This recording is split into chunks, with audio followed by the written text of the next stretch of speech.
একটু থামুন, একটু নিজের জীবনের দিকে তাকান। আপনি কি সত্যিই সেই জীবনটা পাচ্ছেন যেটা আপনি একদিন স্বপ্নে দেখেছিলেন, নাকি প্রতিদিন ভেবেই যাচ্ছেন কাল থেকে শুরু করব, আর একটু সময় পেলেই বদলাবো? কিন্তু সেই কালটা আর আসে না, সেই সময়টাও আর পাওয়া যায় না। আজকের এই কথাগুলো আপনার জন্য, আপনার ভবিষ্যতের জন্য। আজ আমরা কথা বলবো আত্মশৃঙ্খলা নিয়ে, যেটা জীবন বদলায়, যেটা সাধারণ মানুষকে অসাধারণ করে তোলে। একটা কথা বলি, প্রতিভা সবাইকে সফল করে না, কিন্তু আত্মশৃঙ্খলা মানুষকে হার মানতে দেয় না।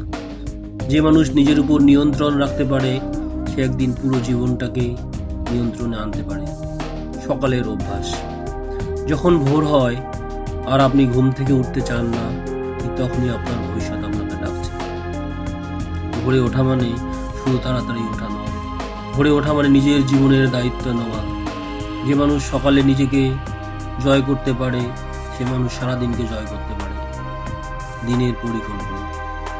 প্রতিদিন যখন আপনি নিজের দিনটা পরিকল্পনা না করেন, তাহলে বিশ্বাস করুন আপনার দিনটা অন্য কেউ ঠিক করে দেবে। মোবাইল, সোশ্যাল মিডিয়া, অন্য মানুষের চাওয়া, সবাই আপনার সময়টা নিয়ে নেবে। কিন্তু আপনি যদি সকালেই ঠিক করেন আজ আমি কি করব, আজ আমি কি শেষ করব, তাহলে জীবন ধীরে ধীরে বদলাতে শুরু করবে। ছোট লক্ষ্য। বড় স্বপ্ন ভয় দেখায়, ছোট কাজ সাহস যোগায়। আজ যদি আপনি বলেন আমি একদিন সফল হব, তাহলে মন ভয় পাবে। কিন্তু যদি বলেন আমি 10 মিনিট কাজ করব, তাহলে মন রাজি হয়ে যায়। ছোট ছোট কাজ প্রতিদিন নীরবে একদিন পাহাড় গড়ে তোলে। প্রতিদিন শেখা, প্রতিদিন একটু শেখা, এটাই উন্নতির সবচেয়ে শক্তিশালী অভ্যাস। আজ যা জানেন না, কাল সেটা শিখুন। কারণ যে মানুষ শেখা বন্ধ করে দেয়, সে মানুষ বড় হওয়া বন্ধ করে দেয়। শরীরের যত্ন। আপনার শরীরটাই আপনার ঘর। এই ঘর ভেঙে পড়লে স্বপ্ন কোথায় থাকবে? যে শরীর ক্লান্ত, সে মন শৃঙ্খলা মানে না। নিজের শরীরকে সম্মান দিন। এটা বিলাসিতা নয়, এটা দায়িত্ব। নিজের সাথে কথা। আপনি সারাদিন নিজের সাথে কথা বলেন, কখনো খেয়াল করেছেন? যদি নিজেকে বলেন আমি পারবো না, তাহলে আপনি পারবেন না। আর যদি বলেন আমি চেষ্টা চালিয়ে যাব, তাহলে একদিন ঠিকই পারবেন। নিজের সবচেয়ে কাছের বন্ধু হন। এখন আসি খারাপ অভ্যাসে।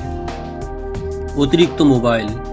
মোবাইলটা ধীরে ধীরে আপনার সময় চুরি করছে, আপনার মনোযোগ চুরি করছে, আপনার স্বপ্ন চুরি করছে। আপনি স্ক্রল করছেন আর জীবনটা স্ক্রল হয়ে যাচ্ছে। নিজেকে প্রশ্ন করুন, এই সময়টা কি আমার ভবিষ্যৎ গড়ছে? কাজ পিছিয়ে দেওয়া। কাল করব, এই দুইটা শব্দ হাজারো জীবন নষ্ট করেছে। আপনি নিখুঁত হওয়ার অপেক্ষা করছেন, কিন্তু শুরু না করলে কিছুই নিখুঁত হয় না। শুরু করুন, ভয় থাকলেও শুরু করুন। দেরিতে ঘুমানো। রাত জেগে থাকা মানে শুধু ঘুম হারানো নয়, পরের দিনের শক্তিও হারানো। ভালো জীবন চাইলে ঘুমের সাথে আপোষ করা যাবে না। অভিযোগ আর অজুহাত। সমস্যা সবার জীবনেই আছে, কিন্তু কেউ অভিযোগ করে আর কেউ সমাধান খোঁজে। অজুহাত আপনাকে শান্তি দেয়, কিন্তু দায়িত্ব আপনাকে এগিয়ে নিয়ে যায়। নেগেটিভ চিন্তাও মানুষ। যারা সবসময় বলে এটা হবে না, তুমি পারবে না, তাদের কথা শুনতে শুনতেই নিজের স্বপ্নকে মেরে ফেলবেন না। নিজের বিশ্বাসটা বাঁচিয়ে রাখুন। পরিবর্তনের পথ। সবকিছু একসাথে বদলাতে যাবেন না। একটা অভ্যাস, একটা পরিবর্তন, একটা দিন, ধীরে ধীরে, থেমে নয়। শেষ কথা, আজ আপনি যে অভ্যাসটা বেছে নেবেন, আগামী দিনে আপনি ঠিক সেটাই হয়ে উঠবেন। নিজেকে প্রশ্ন করুন, আমি কি আজ একটু ভালো হতে পারি? উত্তর যদি হ্যাঁ হয়, তাহলে আজই শুরু করুন। কারণ আপনি পারবেন, আপনাকে পারতেই হবে।